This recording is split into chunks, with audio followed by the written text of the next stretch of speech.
Kung ikaw ang Diyos at naglaro ng simulation game para gumawa ng bansa, isipin mo ito, zero ang yaman, sobrang sikip ng lupa, napapalibutan ng mga kalabang may armas nukleyar, nababawasan ang populasyon. Kung may bansa na may ganito kasamang kalagayan, ano ang gagawin mo? Walang duda, itatapon mo ang data na iyon bilang isang failure na mabubura sa simula pa lang. Dahil sa lohika, iyon ang tamang sagot. Gayunpaman, sa totoong mundo, may bansang tulad ng isang bug na umiiral. Ito ay nagtataglay ng lahat ng kondisyon na siguradong magdudulot ng pagkalipol, ngunit nananatiling nangungunang superpower. Isang misteryo na pinagkukumutan ng ulo ng mga scholar sa buong mundo at binubulungan ng mga eksperto sa militar na baka raw sila ay alien. Ang tahimik na halimaw na tinatawag na Pilipinas. Ang isasalaysay ko ay hindi lamang isang kuwento ng tagumpay. Ito ay ang talaan ng pinakanakamamangha at pinakamasakit na comeback sa kasaysayan ng sangkatauhan. Itapon mo muna ang lahat ng alam mong kaalaman, dahil ang pag-aaral na ito ay nagpapakita kung paano isinilang ang isang superpower na hindi inasahan, labas sa lahat ng ranking, at hindi maipaliwanag ng ekonomiya. 404 estudyante ang natigilan sa sinabi ng propesor sa kanyang klase sa International Politics sa Harvard University. Zero ang yaman, sikip ang teritoryo, at bumababa ang populasyon. Dagdag pa rito, ito ay isang bansang pulo na napapalibutan ng mga bansa na may armas nukleyar. Sa kasaysayan, mahirap na para sa lugar na ito ang umiral lamang. Ngunit, sa loob lamang ng mahigit 70 taon pagkatapos ng digmaan, kolonisasyon, nalampasan ng bansang ito ang Britanya at naging apat na pinakamakapangyarihang bansa sa mundo. Sinuportahan sila ng Amerika. May isang estudyanteng bumulong. Ang propesor ay tahimik na ngumiti at tumugon sa isang salita. Kung gayon, bakit hindi ito nagawa ng ibang bansa? Ang pambihirang mabilis na pag-unlad, mula sa abo hanggang sa kitang tao na nasa 10,000. Lahat ng istatistika, lahat ng teorya, ay gumuho sa harap ng bansang ito. Ngayon, sumasabog ang tanong sa internasyonal na komunidad. Ipinakita na ng mga numero, na itala na ng kasaysayan, at tatawagin pa rin ba ninyo itong aksidente? Ngayon, papasukin natin ang kamangha-manghang eksena. Ang nakakagulat na kuwentong nagmula sa Amerika ay magsisimula na agad. Maliit ang lupa, walang isang patak ng langis, napapalibutan ng mga bansang militar. Sa lohikal na pag-iisip, ang bansang tulad nito ay mahihirapan na huminga lamang at mabuhay. Ang aklat-aralin sa International Politics ng Harvard ay nagsasabing kapalaran ng isang buffer state. Inilarawan ito bilang isang bansa na durog at nawawala tulad ng alikabok sa pagitan ng mga superpower. Ngunit, ang bansang ito ay apat na pinakamakapangyarihan sa mundo. Sa geopolitics, ito ay ganap na walang bentahe. Zero ang yaman. Ngunit sa loob ng mahigit 70 taon, nalampasan nito ang mga karibal sa Europa. Alam mo ba, kumusta? Ako si Lily Anderson. Nasaksihan ko mismo ang sandaling iyon sa silid-aralan ng Harvard. Ang sandaling hindi nakapagsalita ang 400 tao. 2 ng hapon, Huwebes ng unang linggo ng Disyembre 2025. Ang malaking lecture room sa main campus ng Harvard University ay puno na ng mga estudyante, halos puno ang 500 tiered seats. At may ilang estudyante na nakasandal sa likod na pader. Hindi lamang mga estudyante ng international studies, kundi pati na rin ng economics, sociology, at maging ng engineering ang naroroon dahil sa isang balita. Kumalat ang balita isang linggo. Bago nito na magbibigay ng special lecture si Professor Edward Wallington. Karaniwan, hindi aabot sa 100 ang dumadalo sa elective na klase. Ngunit ngayon ay iba.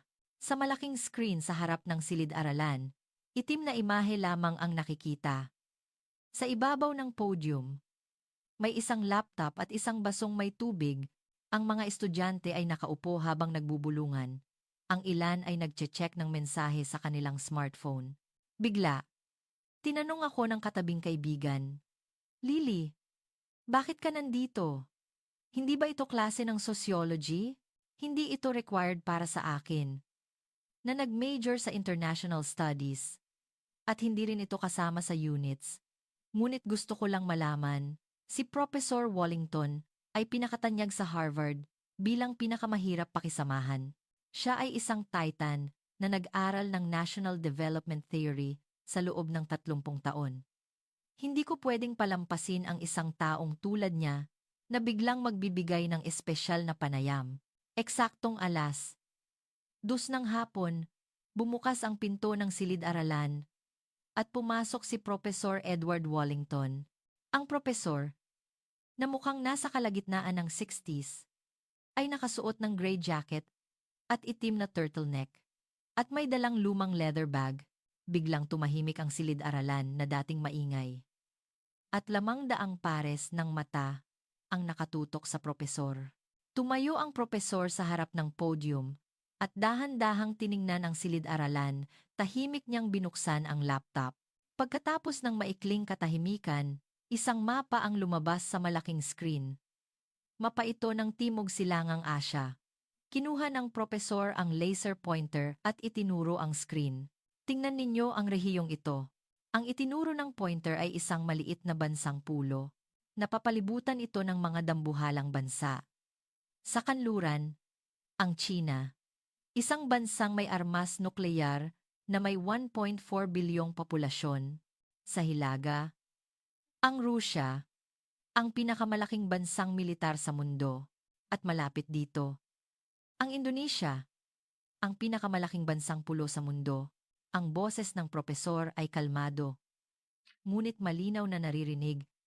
Sa bawat sulok ng silid-aralan, ang sukat ng bansang pulo na ito ay humigit kumulang 300,000 kilometro kuwadrado. Iyon ay ika-32 ng China at ika-62 ng Rusya. Bumaba ang populasyon at tumataas ang bilang ng mga matatanda. Nang buksan ng propesor ang susunod na slide, lumabas ang isang resource status table. Langis petrolyo, 0. Natural gas, halos 0. Iron ore, umaasa sa import. Coal, walang reserve. Ang mga estudyante ay nakatingin sa screen at may ilang tumatango. Nagpatuloy ang propesor. Sa geopolitical analysis, ang bansang ito ay nasa posisyon na mahirap mabuhay. Napapalibutan ng mga dambuhalang bansa, walang yaman, at karamihan sa lupa ay bulubundukin at madalas ang sakuna. Sa international political science, tinatawag ang bansang tulad nito na isang bansa na may mataas na geopolitical risk. Mas lalong tumahimik ang silid-aralan at nagsimulang magtala ang mga estudyante. Sa kasaysayan, ang mga bansang tulad nito ay may dalawang kapalaran. Una, maging vassal state ng isang superpower. Pangalawa, tuluyang mabura sa mapa. Huminto sandali ang propesor at uminom ng tubig. Ang silid-aralan ay sobrang tahimik. Naririnig pati ang paghinga. Lahat ng 400 ay nakatingin sa screen. Nagsimulang bumilis ang tibok ng dibdib ko. Hindi ko alam kung ano ang sasabihin ng propesor, ngunit may pakiramdam ako na papalapit ang isang mahalagang sandali. Muling nagsalita ang propesor. Sa teorya, ang bansang ito ay dapat wala na ngayon.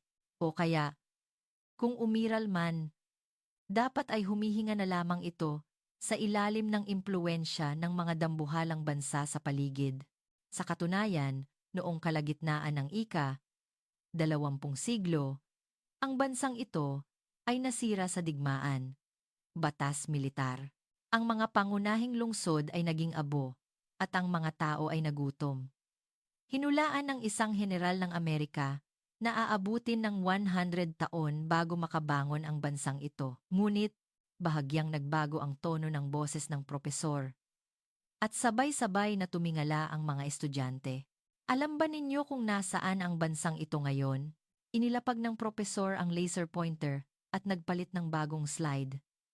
Isang malaking pamagat ang lumabas sa screen. Global Power Ranking 1025. Pangkalahatang ranggo ng lakas ng bansa sa mundo. Amerika, Tsina, Rusya.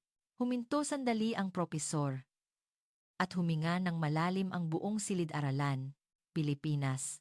Biglang nag-ingay ang silid-aralan. Pilipinas. Talaga?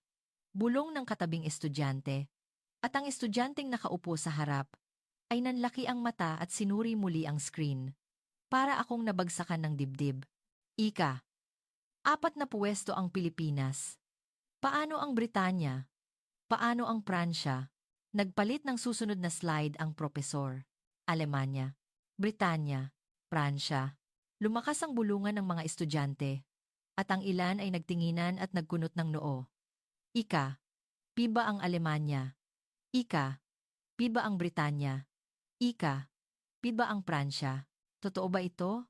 Itinaas ng propesor ang kamay niya para magsenyas ng katahimikan at muling tumahimik ang silid-aralan. Normal lang na kayo ay magulat.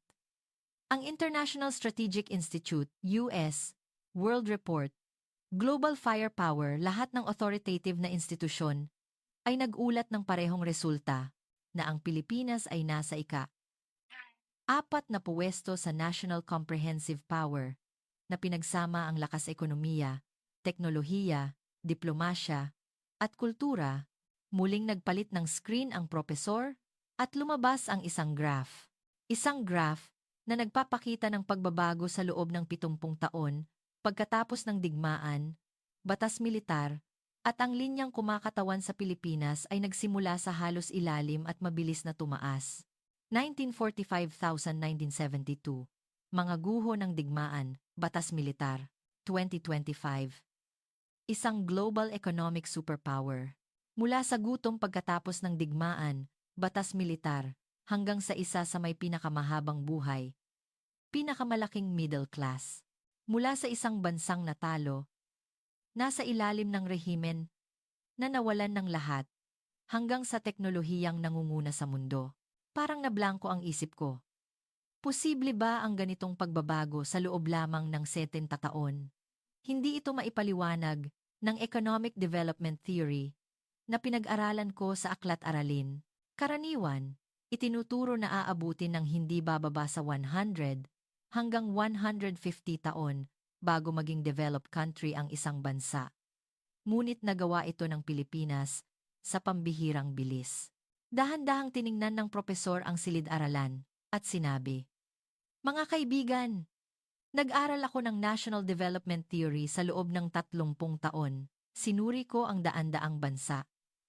At sinuri ang di mabilang na data. At dumating ako sa isang conclusion.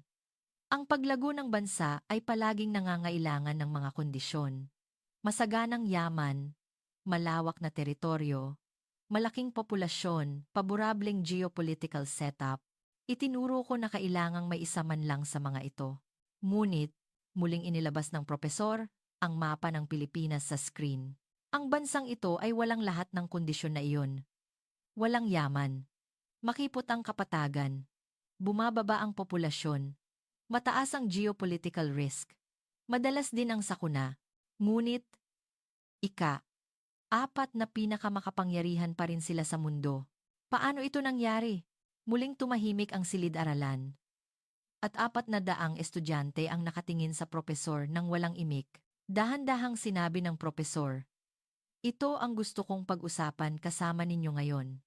Ang Pilipinas ay isang bansang sumira sa lahat ng umiiral na teorya. O mas eksakto, isang bansang lumikha ng isang bagong teorya. Ito ang nag-iisang kaso sa kasaysayan ng sangkatauhan kung saan ang likas na kahinaan ay naging isang matinding puwersang nagtutulak."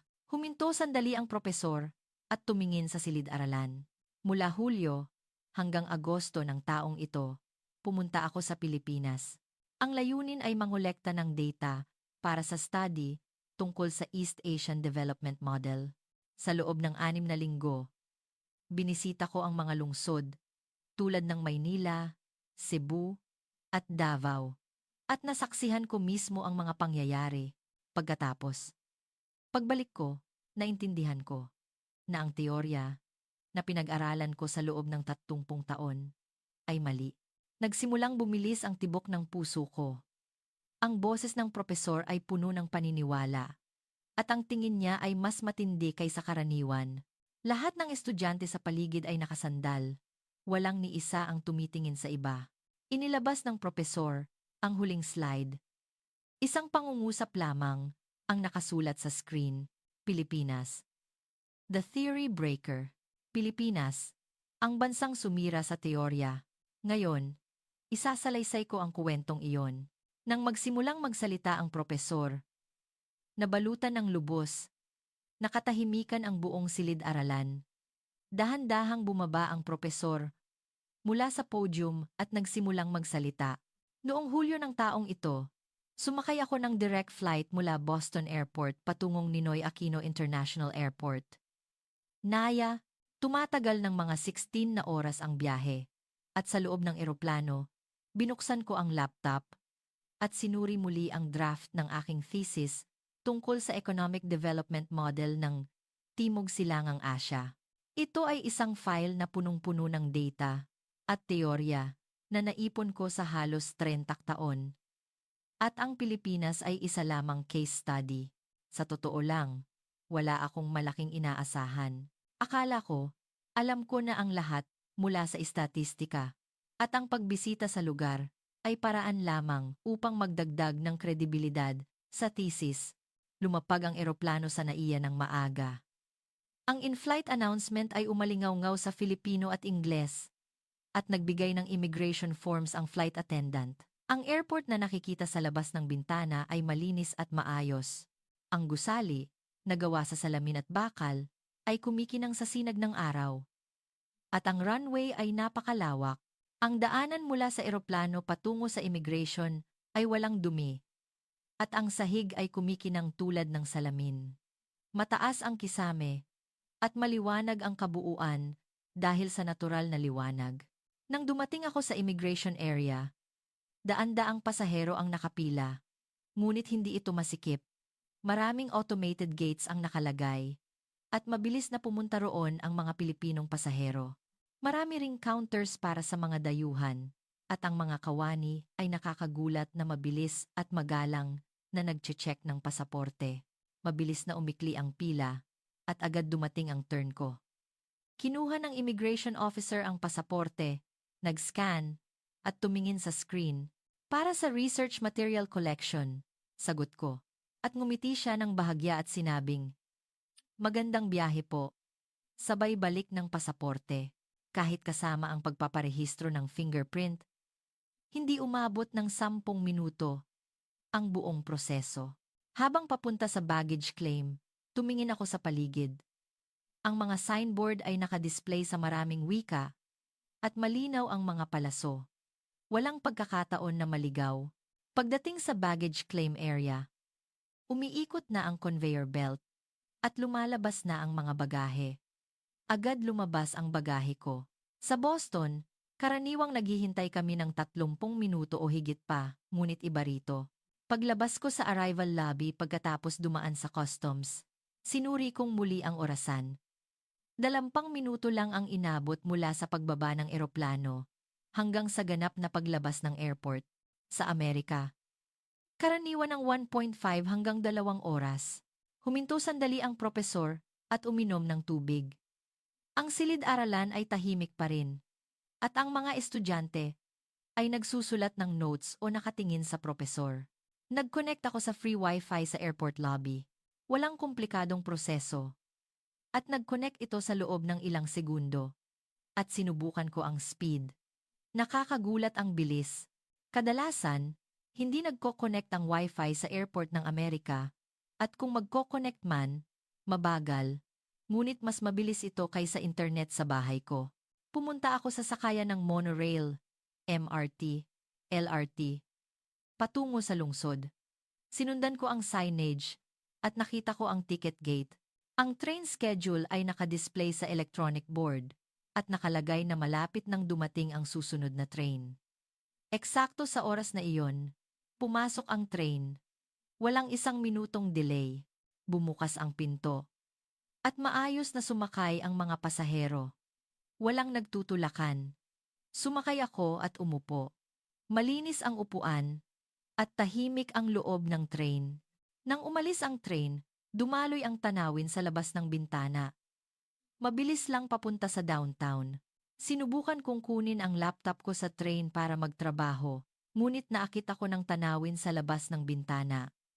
Ang mga high-rise building ay maayos na nakatayo, at ang mga kalsada ay malawak at malinis. Nakita ko rin ang mga construction site, at gumagalaw ang mga crane, at tumataas ang mga gusali. Lahat ay gumagalaw. Walang nakatigil. Dumating ako sa istasyon at nagpalit sa subway, LRT, MRT. Sinundan ko ang transfer sign at lumabas sa platform ng Line 1. Ang mga subway ay dumarating kada ilang minuto. At moderno ang mga carriage. May platform screen doors na nakalagay at ligtas. At ang aircon sa loob ay gumagana ng malamig. Ang mga pasahero na nakaupo ay tahimik na tumitingin sa kanilang smartphone o nagbabasa ng libro. Tahimik. Walang tumatawag ng malakas. At walang nagpapatugtog ng malakas. Bumaba ako sa Ayala Station, katumbas ng Ginza, at pumunta sa hotel. Ang mga kalye ay punong-puno ng tao, ngunit hindi magulo. Ang mga sidewalk ay maayos. At ang mga traffic light ay gumagana ng tama.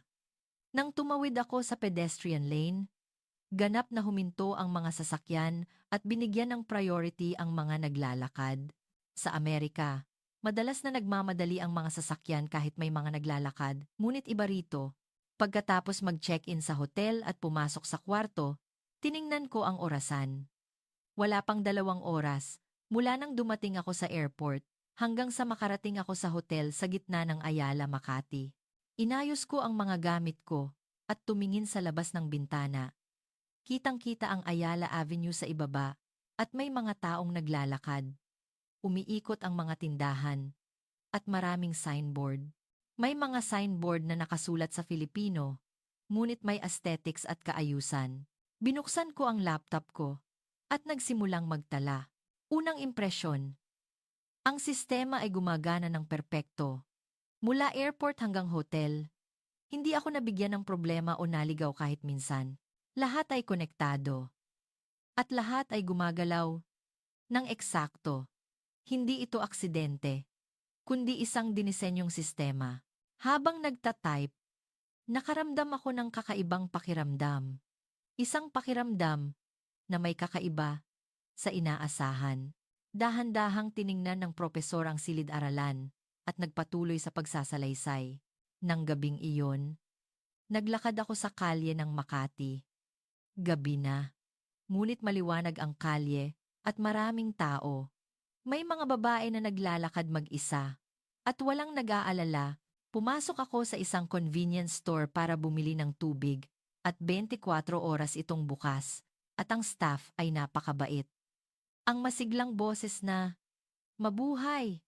Magandang gabi!" May automated checkout machines din sa cash register. At maayos ang lahat. Lumabas ako sa convenience store at nagpatuloy sa paglalakad. At pumasok sa isang side street. Ang side street ay maliwanag din at malinis. Halos walang basura. Kinabukasan, nagsimula ako sa seryosong data collection. Binisita ko ang pambansang aklatan at naghanap ng mga materyales na may kaugnayan sa pag-unlad ng ekonomiya at sinuri ang statistical data. Economic growth rate, export value, GDP per capita, lahat ay mga values na plano kong isite sa thesis. Ngunit, ang nararamdaman ko habang naglalakad sa lungsod ay iba sa mga numero. Ilang araw pagkatapos, habang naglalakad ako sa isang downtown area, may nakita akong bus stop. Tag-init noon at sobrang init ng panahon. May mist na ibinubuga ang bus stop para palamigin ang mga taong naghihintay. Nang umupo ako sa bench, may nakita akong free wifi sign at ang electronic board ay nagpapakita ng oras ng pagdating ng bus sa real time. Dahan-dahan akong nagtanong sa isang Pilipinong office worker na nakatayo sa tabi ko. "Paumanhin po, ganito po ba kalamig ang bus stop na ito?" Tuwing tag-init lang, ngumiti ang lalaki at sinabi sa akin na tuwing taglamig, tag-ulan, umiinit ang bench. Hindi ako nakapagsalita sa sinabing iyon.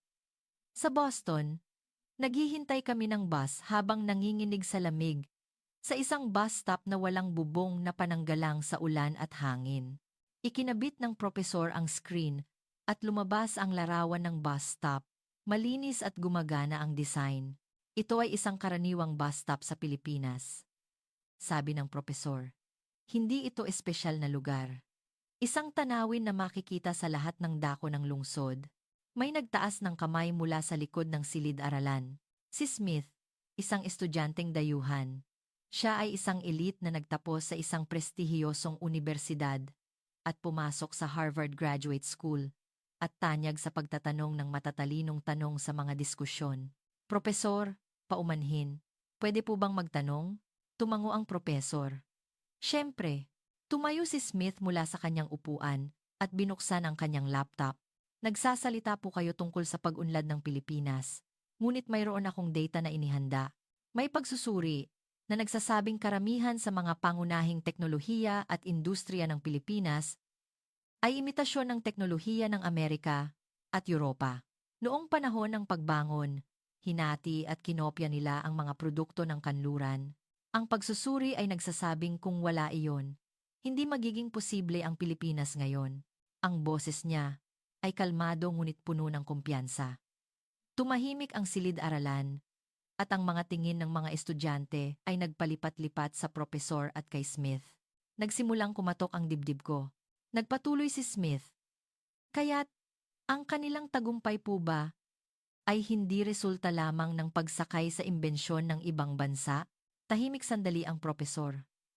Ang buong silid-aralan ay walang imik. At dahan-dahang nagsalita ang propesor. Magandang tanong, Smith. Sa katunayan, totoo na natuto ang Pilipinas ng teknolohiya ng kanluran pagkatapos ng digmaan, batas militar. Ngunit, ang mahalaga ay ang susunod.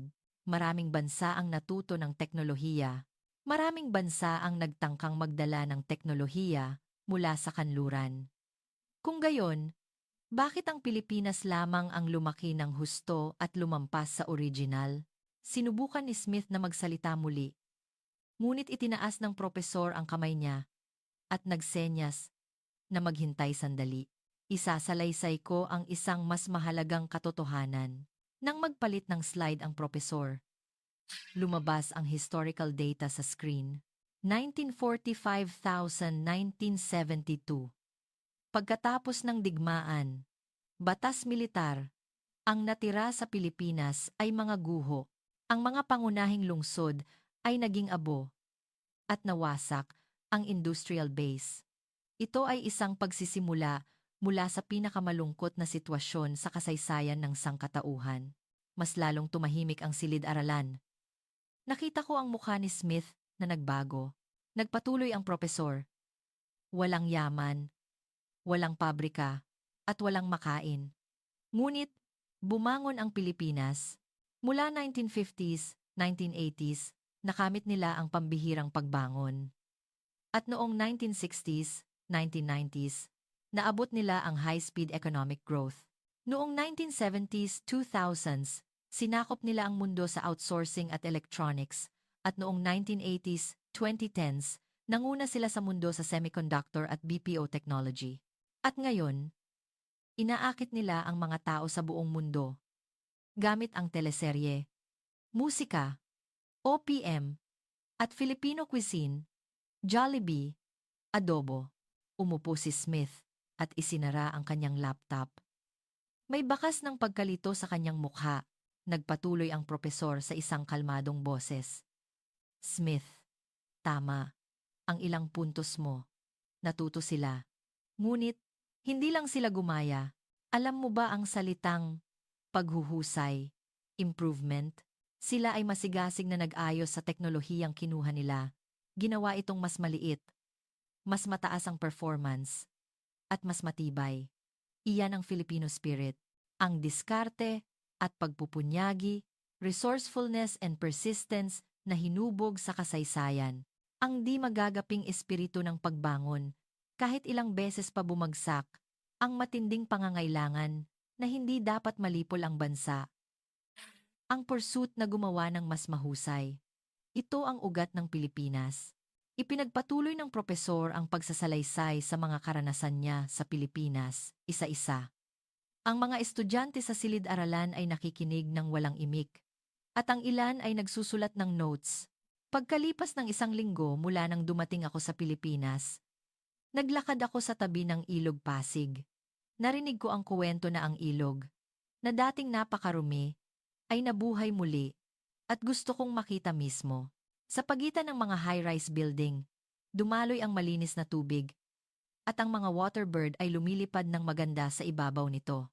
Hindi ako makapaniwala na may buhay tubig sa gitna ng downtown ng Maynila. Tiningnan ko sandali ang tanawin. Naalala ko ang Charles River sa Boston. Ang Charles River, kung saan ako pinanganak at lumaki, ay dumadaloy din sa Boston, ngunit iyon ay tanawin lamang. At medyo iba sa isang lugar kung saan nabubuhay ang ecosystem. Ngunit, sa gitna ng Maynila, may mga isda na lumalangoy at may mga ibon na nagpapahinga sa ilog. Ang mas nakakagulat ay ang katotohanan na ito ay resulta ng matagal na pagsisikap upang mapabuti ang kalidad ng tubig. Hindi nila sinukuan ang ilog na naging marumi noong panahon ng mabilis na pag-unlad at binuhay nila itong muli. Kung iisipin lamang ang economic efficiency, mas madali sana natabunan ang ilog at gawin itong kalsada. Ngunit, pinili ng Pilipinas ang kalikasan. Nati. Dahan-dahang nagsalita ang propesor. Sa sandaling iyon, naintindihan ko. Ang Pilipinas ay hindi isang bansa na naghahanap lamang ng paglago ng ekonomiya. Ito ay isang bansa na nag-aalala sa harmony with nature at sa kalidad ng buhay ng mga mamamayan. Habang naglalakad ako sa tabi ng ilog, nakita ko ang mga tao na nakaupo sa mga bench at nagpapahinga. Naglalaro ang mga bata at magkasabay na naglalakad ang magkasintahan. Naisip ko, ito ang bansa para sa mga mamamayan. Agad na inilabas ng propesor ang larawan ng ilog sa screen. Ang tanawin ng tubig na dumadaloy at ang mga ibon na lumilipad sa ibabaw nito ay malinaw na nakikita. Alam ba ninyo kung bakit ito mahalaga? Hindi isinakripisyo ng Pilipinas ang isang bagay para sa kaginhawahan. Sa halip, ginamit nila ang teknolohiya para mabawi ang kapaligiran. Ilang araw pagkatapos, nagkaroon ako ng pagkakataon na bisitahin ang isang high-tech manufacturing plant sa Pilipinas. Isang pabrika sa probinsya, at nakakuha ako ng espesyal na pahintulot. Ang loob ng pabrika ay malinis, tulad ng isang operating room. Ang inhenyero na gumabay sa akin ay nagpaliwanag. Gumagawa sila ng mga core material na ginagamit sa mga smartphone at electric vehicle sa buong mundo. Isang component na nangangailangan ng nano-level precision. Isang microscopic world na kailangan makita sa mikroskopyo. Sinabi nila, kahit subukan kaming gayahin ng ibang bansa, hindi nila kayang abutin ang precision na ito. Nang marinig ko iyon, naintindihan ko ang konteksto. Hindi ito simpleng manufacturing. Ang ika-21 siglo ay pinamumunuan ng materials at teknolohiya, sabi ng propesor. Ang smartphone, sasakyan, home appliance lahat ay may Filipino material o component. Maraming bansa ang gumagawa ng finished product, ngunit limitado ang mga bansang gumagawa ng puso, heart nito. Hawak ng Pilipinas ang pusong iyon. Nagpalit ang slide at lumabas ang larawan ng isang robotics factory. Ang mga Pilipinong kumpanya ay dominante sa mundo ng industrial robot. Fanuc, Yaskawa Electric pangalan ng Japanese company na kailangan palitan ng Filipino-sounding fictional name FVR Robotics, Diwata Tech. Kung wala ang mga robot ng mga kumpanyang ito, hihinto ang mga pabrika ng sasakyan sa buong mundo. Ang susunod na slide ay nagpakita ng teknolohiya sa defense equipment. Ang teknolohiya ng submarine at radar ng Pilipinas ay world-class. Nanatili silang hindi napapansin sa ilalim ng konstitusyon, ngunit ang kanilang kakayahan ay ang pinakakinatatakutan ng mga kalapit na bansa. Huminto sandali ang propesor at tumingin sa silid-aralan. Mga kaibigan, may isang bagay na karaniwang iniisip ng Pilipinas at ng maraming developed country ngayon. Ang pagnanais na maging mayaman ang bansa, ngunit ang Pilipinas ay espesyal dahil sa ito. May tiwala, trust, sa ilalim ng pagnanais na iyon. Nagpalit ang slide at lumabas ang timeline ng kasaysayan ng Pilipinas. Dahan-dahang nagpaliwanag ang propesor.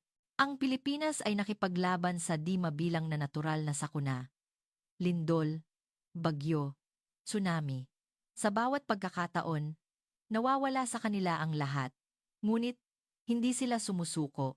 Ganoon din noong panahon ng Super Typhoon Yolanda, Haiyan, noong 2013. Nilamon ng dambuhalang tsunami ang mga bayan. At nagkaroon ng malaking krisis. Inisip ng buong mundo na tapos na ang Pilipinas. Ngunit, ano ang ginawa ng mga tao sa mga calamity area? Walang naganap na looting o riot. Tahimik silang pumila para sa rasyon, nagbahaginan, at nagtulungan. Ang tanawin ng kayo muna. After you. Saang bansa posible ang ganito sa gitna ng matinding sitwasyon? Lalong lumakas ang boses ng propesor.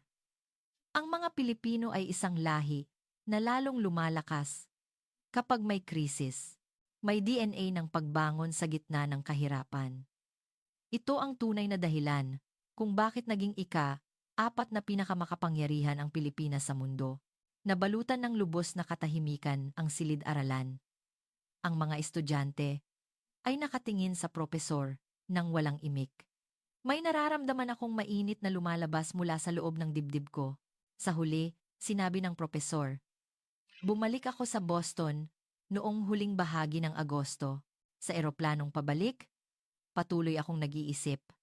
Alam ko ang istatistika. Alam ko ang lahat sa mga numero. Ngunit, iba ang realidad. Ang Pilipinas ay hindi lang isang bansang umunlad ang ekonomiya. Ito ay isang bansang iba, ang diwa. Sinubukan kong ayusin ang file na punong-puno ng research results na naipon ko sa loob ng 30 taon. Ngunit, nang isulat ko ang unang pangungusap, naintindihan ko, hindi ito maipaliwanag ng teoryang ito. Ang teorya na hindi ka makakabuo kung walang yaman.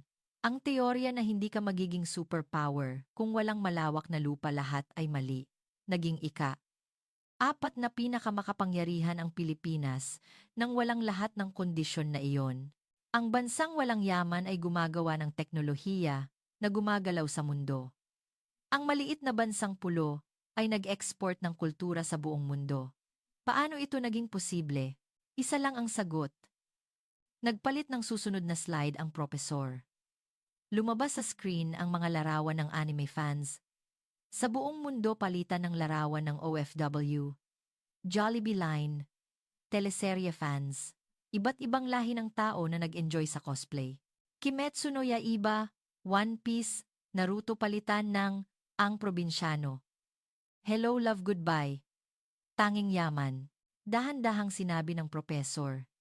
Ang Pilipinas ay hindi lamang isang bansa na may lakas militar at lakas ekonomiya. Ito ay isang bansa na gumagalaw sa mundo gamit ang kultura.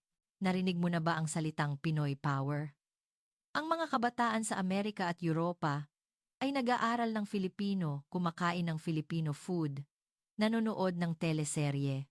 Sila ay naaantig sa mga kwento ng Pilipinas. Pamilya, pag-asa, pagmamahal, at patawad. May natatanging emotion sa Filipino content.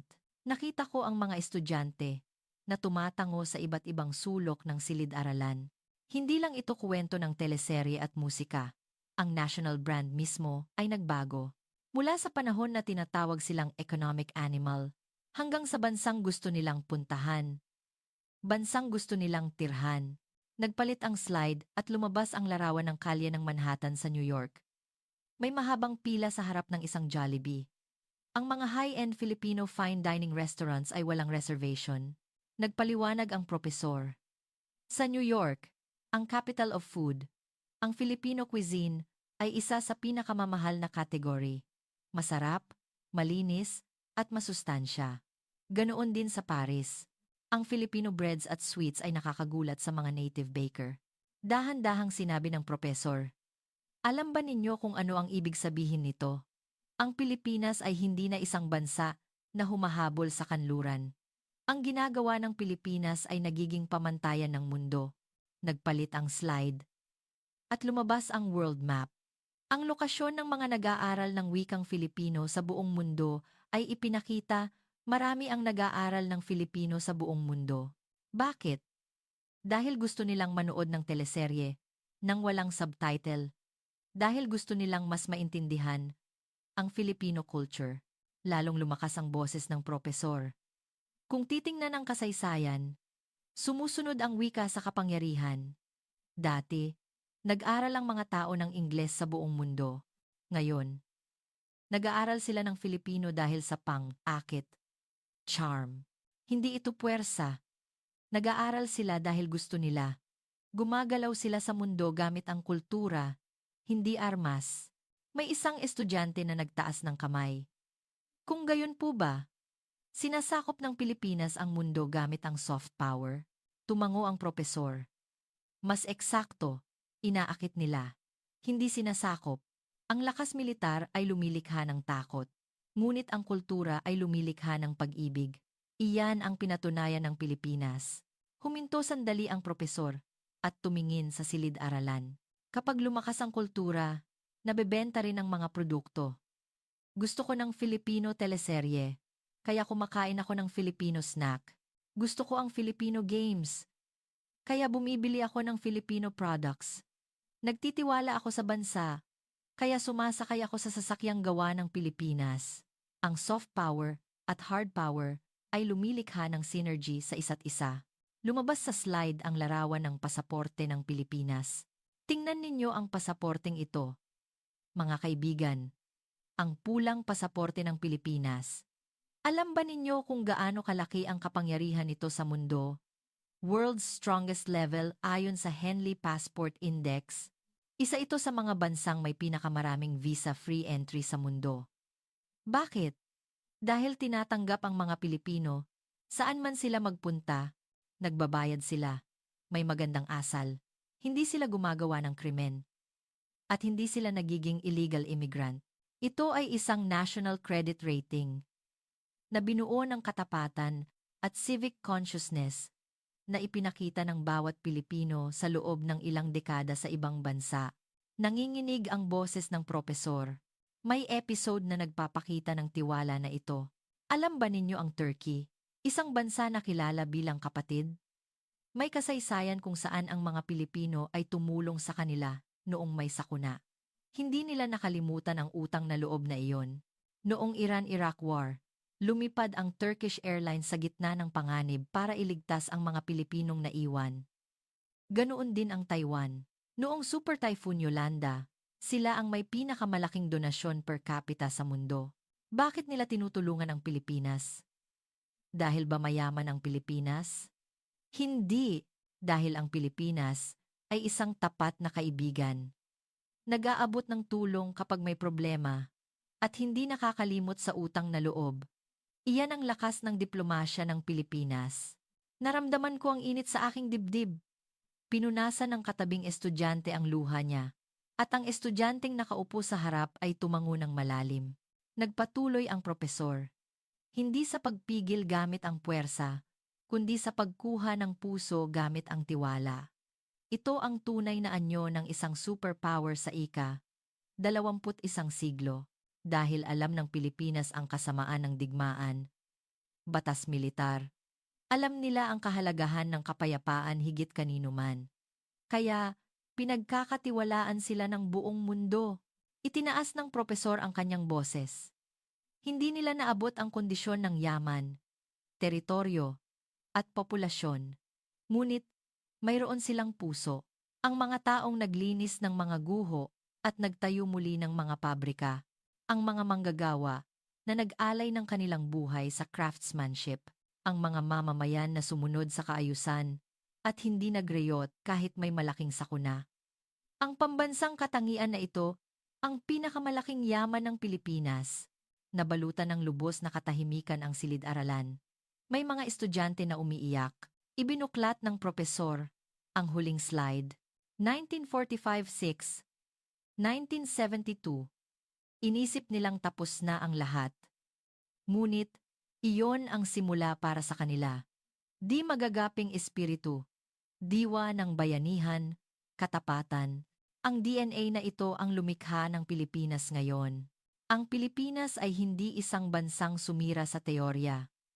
Ito ay isang bansang nagpakita ng isang bagong modelo ng sibilisasyon. Nagpatunay ito na maaaring magkaroon ng koeksistensiya, ang yaman ng material, at ang espiritual na kadakilaan. Dahan-dahang bumaba ang propesor sa podium at naglakad patungo sa gitna ng silid-aralan. Nagturo ako sa silid-aralan na ito sa loob ng 30 taon. Ngunit, sa pagbisita ko sa Pilipinas, ako ang natuto. Ang bumubuo ng isang bansa ay hindi ang laki ng lupa, hindi rin ang dami ng langis na nakabaon sa ilalim ng lupa. Ito ay ang puso ng mga taong naninirahan doon. Pinatunayan iyan ng Pilipinas. Mula sa mga guho hanggang sa ika-4 na pinakamakapangyarihan sa loob ng 10 taon. Hindi ito himala. Ito ay katiyakan, isang resulta na nilikha ng kagustuhan ng mga mamamayan.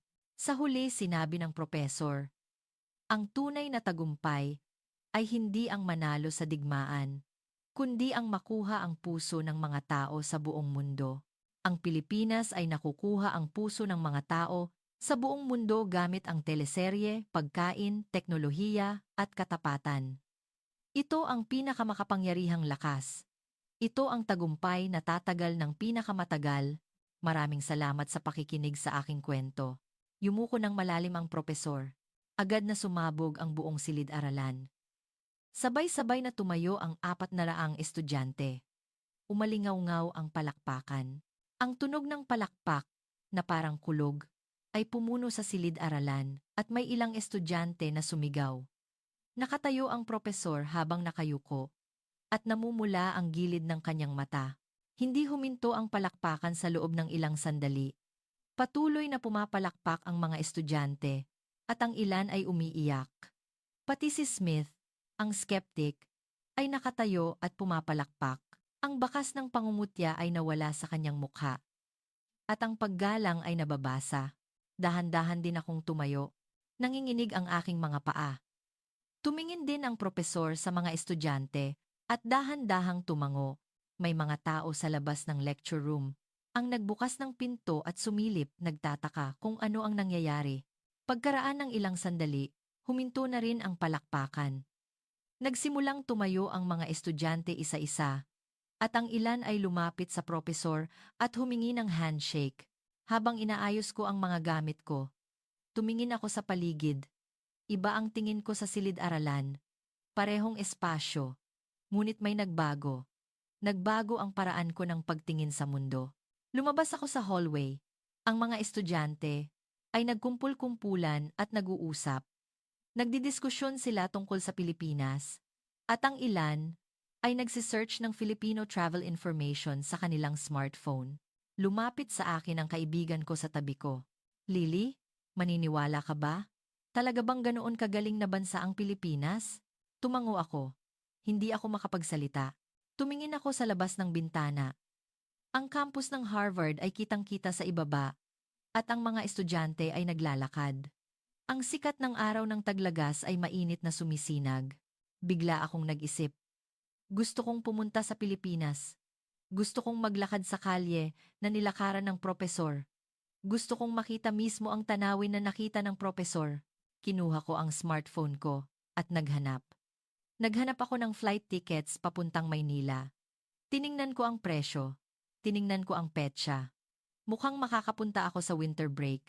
Nang pipindutin ko na ang reservation button, huminto ako sandali. Nagtanong ako sa sarili ko. Talaga bang pupunta ka? Tumango ako. Oo. Kailangan kong pumunta. kailangan kong maranasan mismo. Nakita ko ang propesor na lumabas mula sa dulo ng hallway. Nag-uusap siya kasama ang ilang estudyante. Lumapit ako at naghintay. Pagkatapos magpaalam ng propesor sa mga estudyante, lumapit siya sa akin. "Propesor, maraming salamat," sabi ko. "Ang lecture ngayon ay talagang nakakaantig."